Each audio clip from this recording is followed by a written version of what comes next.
All right, we want to say thank you very much for joining us today on this very auspicious occasion. We have a big fish, some would say, when it comes to sports here in Nigeria. He made his mark as the president of the Athletics Federation of Nigeria, Dan Ngerem. For those younger generation, they might not know what you bring to the table and what you did in your time as president. But I want to say thank you very much for joining us today. Appreciate your time. Thank you. We just have one thing to talk about, and this is straight down your alley. And it is about how things have played out in recent times with Favour of Philly. It seems to be opening a can of worms, because we say this is not the first. We'll talk about Francis Obikwelu. We'll move to Portugal. Gloria Alozie will move to Spain. Then we'll talk about Daniel Igali also. Of course. Who went to Canada. Yeah, and is now back with us. Yes, and now back with us. Do you think, should it stir the honest nest, or should it stir the waters when an athlete decides that, I think I want to represent another country other than the country of my birth? Is that simplistic? Because something leads to that process. Because often to enculture an athlete to elite level is very difficult, because you start from the primary school, secondary school, possibly university, international exposure. So often Nigeria invests a lot in these athletes. But the problem is that we don't manage the athletes. What we vote money for is for competitions, and at times in a very shotgun approach. So what you find is that our athletes come to elite level and there's no underlying support. And don't forget, at that elite level, they have, in most cases, European managers. And these things are structured as a business. Sports is a multi-billion-dollar business today. So anybody managing your athlete is essentially running a corporation. So you have to engage him, you have to negotiate with him once he's managing your athlete, because it's a business.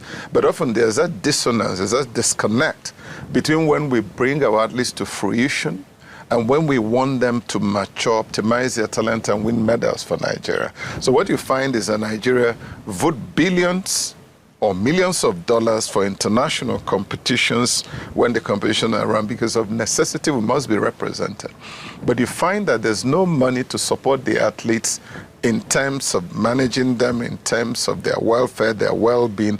And don't forget, an athlete is an industry in every sense of the word, because you have to have a support structure. You have your coach, you have your medical team, you have your physio, all sorts of support. Some even have psychologists.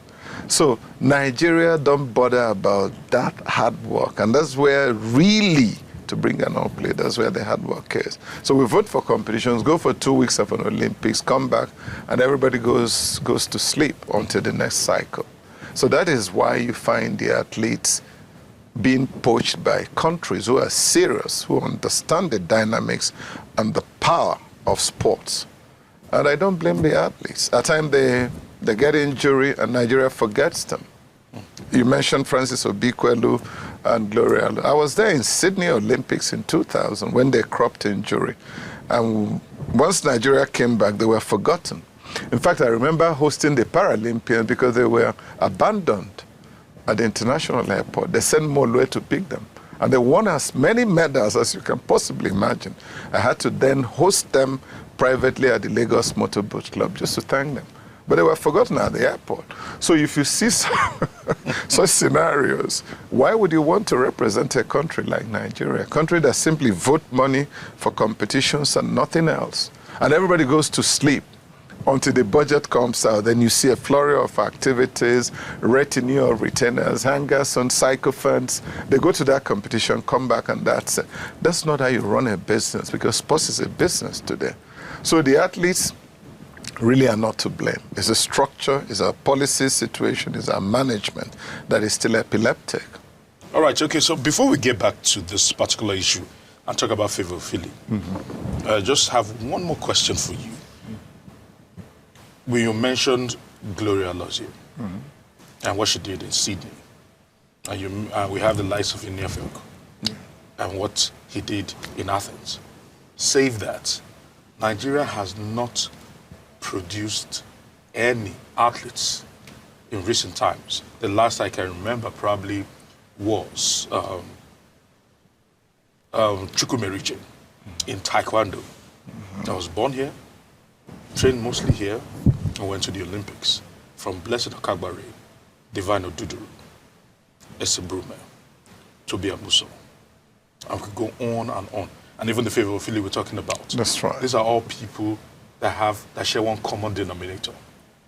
They were born here, raised here, but were not trained here. Yeah. No, they were trained here, but their elite status is not being managed here because they all have European managers. So the collegiate system in the States. Yes, that's what I'm saying. Where people take sports a serious business. Here we play around with the budget money, spend it. I call it wasted in parentheses. All these athletes are not managed here. They're managed by Europeans and Americans. Has the sport left us that we cannot manage elite, high-performance athletes anymore to get to podium level? No, we are hiding behind their finger. We know the right things to do. We've done all kinds of seminars. There's a Kazabo report, there's a Bermudia report, there's Vision 2020 report, there are presidential seminars. I served in one 2007, I think, when General Ishola Williams, the no-nonsense general, was chairman. We produced a report, published it on the internet. Nigerians do know what to do. But what is happening is there are a few people who are adept at, I don't want to call them a cabal, but they're adept at manipulating the budget process and also concentrate the money on competitions alone. Once you finish competitions, get very dismal results. We come back and everybody goes to sleep. That's just it. But once you have a policy framework, an architecture of sports that you support, not only for competitions, but the build-up to competitions. You know where your athletes will be, you know their management team, you know who's their manager, and then you can sit down and talk to them so that they're primed to give you that medal you so much desire during Olympics. For example, if during an Olympic year, an athlete supposed to do 5 races to optimize the potential to win you an Olympic gold medal, for example. If you don't go to negotiate with the manager is a businessman. He will fix that athlete to run even in 20 races, 50, as many races as he can possibly get, because there's a business to run. So that dissonance is there. Nigeria don't really care. We've never cared. I don't think we're still caring because I can't see anything on the table that shows that. Look at any website of any federating unit, athletics, taekwondo, even football, even National Sports Commission. There's nothing there. What is the National Commission website is still Minister of Sports, strategic document for sports. Google it. I'm not making these things up. So if you're a corporate entity, you won't take such an organization serious. Right, finally from me. I mean, it's that simple. If you had the opportunity to have spoken to Favor Philly before this whole news broke out, what would you have told her? That's a very, very tough one. Because we brought up Favor of Philly. But again, on the flip side, we mismanaged her. True. We practically tried to destroy her. So because they say those who must come to equity must come with clean hands. To balance the equities, I would say, listen, sit down and make the best decision for yourself, for your career, and your family. And let me give you a quintessential example of how the dissonance works here. There's somebody called Chris Akabusi. Chris wanted to represent Nigeria, wrote Nigeria, they never replied. Chris Akabusi went on to represent Great Britain, won an Olympic gold medal, became a television star, lives well, and all that. When I was president, I had to fly him to Nigeria to talk to my athletes, bring his gold medal and show them, and tell them we need to do things a little more differently. But 14 years after, nothing has changed. And I don't think things are about to change. So for some of the athletes that are defecting, I can really not blame them because we're not treating them right. But the administrators can sit down and negotiate with the countries they're going to, because there are protocols for defection. And what you can do is to say, listen, favor, went through our school system, was our national team, we exposed her. What are you giving us in return? She's decided to go because we messed up our management. You can get something in return. And I can give you a good example. Gloria Lozier went to Spain. Francis Obikwelu went to Portugal. When I was president, I sat down with them and said, listen, you've taken our athletes, but you've got to give Nigeria something back. Why? We brought these guys to stardom. We took them to Sydney Olympics where you saw them. And indeed, this country sat down, we negotiated, and they gave Nigerians a lot of stuff. But I told them, don't give us money, give us exchange program, training of our athletes, all sorts of technical issues. But sadly, Nigeria never exercised any of those options. I think up to this day, they've not taken it. We have a bilateral agreement with Cuba, for example, on technical side. We've not exercised it. So all those things are lying dormant. Like I said, all people administering sports are interested in is, where is the money? When is it going to be budgeted? We're going to international competition, spend it over a 2-week period, win no Olympic medals, come back home, and the cycle continues. That's just what we got. Wow. Sadly. Riveting information you're actually just dishing out here today, but I want to say, we hope it gets better. Do you think it will ever get better? I think it will get better if we get serious. Like I said when we started, we're hiding behind a finger. Why? Government cannot fund sports alone, given the competing needs. So you need corporate Nigeria. Where is the Team Nigeria we spent sleepless nights to put together? Why is it not? Where is the website for Team Nigeria? Where is the protocols for the tax rebate system for sports? Go on any federating unit's website, you can't find it. So corporate entities, high net worth individuals that want to spend money and have it deducted as tax, they don't know where to go. So we're not serious. So we can reverse those things in an instant. The next Olympics is coming.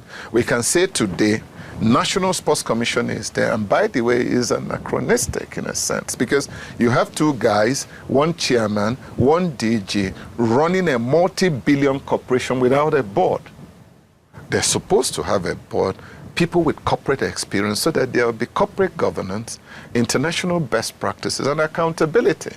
Right now, what we have is complete aberration to what should be if you're running a National Sports Commission, because you don't give just the management or the executive billions of naira, multi-million naira scenarios to manage without any accountability. Where is their board? Who's going to do checks and balances? If I'm in corporate Nigeria, I won't even give them money on CSR issues, corporate social responsibility issues, because I see only the executive, I don't see the accountability, I don't see international best practices. So whoever appointed this guy should quickly institute a board in premature and make sure things run properly. Why? Everybody is watching. Corporate Nigeria is watching. You can get rebate if you spend money in sports, but if you don't see a structure that aligns with best practices, you're not going to engage. And don't think you can play games with Coca-Cola and run to Pepsi or MTN and do things. These guys talk. And at times you see a brand manager in MTN, the next thing he has a job in NBL. So let's just do the right thing. There's money in the system. Government is voting money, but it needs support from the corporate entities and high net worth individuals so that we can have a sports architecture and policy framework that works. It's that simple, very simple, but we're refusing to do the right thing. I don't know why. All right, I want to say thank you very much for sharing your thoughts with us. Appreciate your we time. are hoping of those in authority to listen, take notes, and begin implementing, like you've said. Because sports, multi-billion-dollar business. You can leverage what sports can do for you. You can spend millions of dollars hiring a New York or London PR firm. They won't do it for you. So let's get serious. And they can also service itself. I don't know why we're playing with it. We should actually start this discussion further than this. Honestly, We should have. We are hoping they pick one or two things and run with it. And if they do, certainly sports in Nigeria will be better for it. We must keep hope alive. Yes, we'll keep hope alive. Yeah, thanks. And I say thank you very much for Appreciate your your time today time. Thanks. here on M4S. Thanks, man.